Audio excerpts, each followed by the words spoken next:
Well, thank you for joining us this morning on Fox 51 Good Day. Here is another look at live Doppler radar. And again, most of you guys are just seeing wet roads at the time being, but that could begin to change a little bit as we move into the next couple of hours. Conditions have gone downhill in the last hour in our northwestern counties. We'll put this broad radar image in motion, and as you can see, I'm primarily concerned with our northwestern counties, but that does include northern Smith County as well, where we are starting to see those reports. Let me go ahead and enhance the radar look real quick. And as you can see, near Athens, Loop 7, we've seen some reports already of icy bridges and overpasses. Same goes for Highway 175. As you get into Eustis, you take that exit that will take you into Gun Barrel City along Main Street. That's where we do start to run into the issues. Now, Van Zant County, we are also seeing some roughness on the roadways, especially those bridges and overpasses. And I-20 through northern Smith County reporting some ice, and then along Highway 69 through Lindale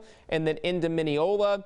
As you cross the Sabine River, that bridge has been reported to be icy, and any other bridge just to the south of Mineola there. Now, Winona, as you get into Big Sandy, we're probably starting to see those icy patches form on that bridge before you get to Highway 80 and that lake that's to the east side of the road there along Highway 155 and that U.S. Highway 80 intersection there. As we move a little further closer into Wood County, we're still seeing some freezing rain on area roadways. And then in our northern counties, Hopkins County, we're getting a little bit of a break in the activity right now, but through Franklin County, the emergency management is starting to report some icy roadways there as well, particularly to the south of Mount Vernon.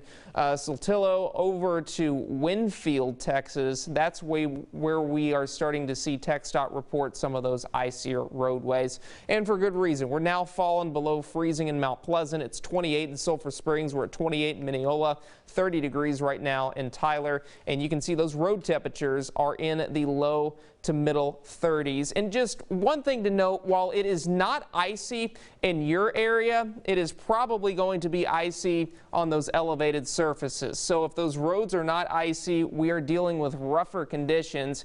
And look at this. This was brought in by one of our producers. This is a phone. Now, she's okay, luckily, but this is what happens to your phone if you have it in your pocket and you slip on some of those stairs, because those stairs become icy before the sidewalk does. So please don't do this. Be very careful on those stairs. Now, looking at Futurecast, you can see right now through 9 o'clock a freezing drizzle possible. This will continue through 11 and then lunchtime. By 12, we're still dealing with that freezing drizzle. By 3 o'clock, temperatures should warm a degree or two, but still under the gun in our northwestern counties. By 5 o'clock, this precipitation will start to diminish as the upper level disturbance moves away. The rain will start to move south and to the east, and we're in the 20s for our northwestern counties. Now, Andrew, it's getting pretty rough out to the west. What can we expect for the remainder of the day?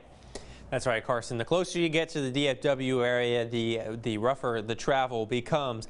So if you're heading westbound through tomorrow towards the Dallas area, that's where the travel will be at its highest level of concern. It's not advised to go to Dallas for our days today, and even into tonight we could see that any leftover moisture refreeze. Now, most areas here locally will see rain, but some of us will see freezing rain, especially in northwestern areas. Accumulation is limited to elevated surfaces, but again, in those winter storm warning counties into Van Zant, Rains, and Hopkins, all roads may become iced over, so that's something we'll be tracking. Again, there's those winter storm warnings in the pink for Van Zant, Rains, and Hopkins. That's where the greatest impacts will be. In the blue shaded counties, it's mainly bridges and overpasses that are the concerns, especially as you get towards those rural, less traveled roads. So that's something we'll be continuing to keep track on as we head throughout the rest of the day.